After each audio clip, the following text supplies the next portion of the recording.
Excellencies, distinguished guests, ladies and gentlemen.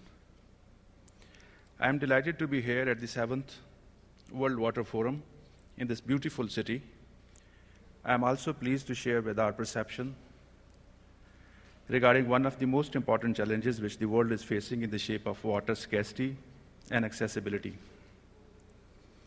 This has been aggravated by the adverse impacts of climate change.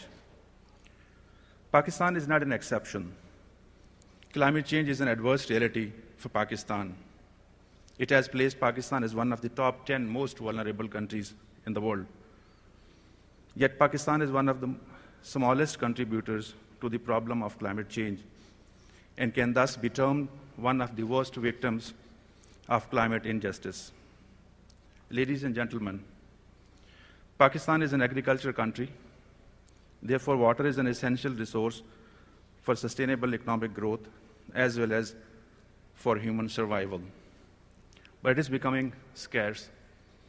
Presently, agriculture sector is using 93%, domestic sector 5%, and industrial sector 2%.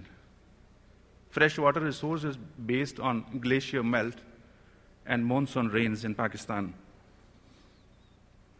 Pakistan has become one of the most water-stressed countries in the world and is rapidly heading towards becoming water scarce. Per capita water availability has sharply declined from 2,900 cubic meters in 1981 to around 1,100 cubic meters in 2010 for a current population of more than 180 million.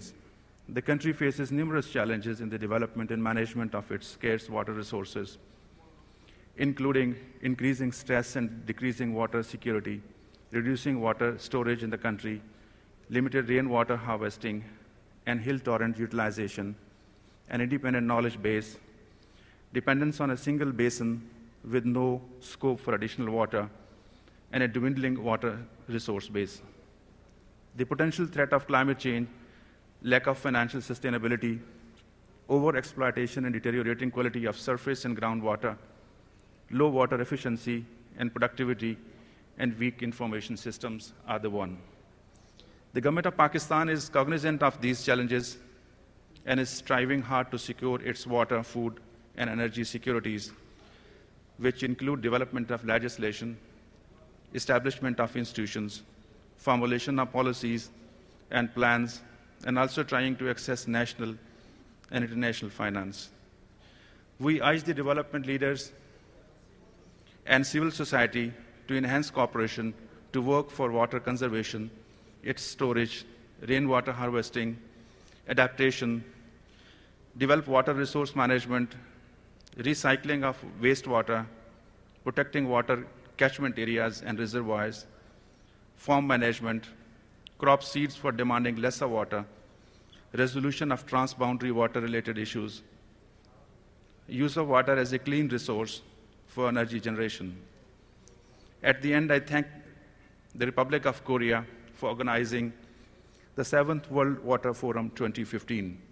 We hope that the water will attain its status in the solution-seeking efforts the world is making under the stress created by climate change. I thank you for your patience and attention. Thank you. Thank you.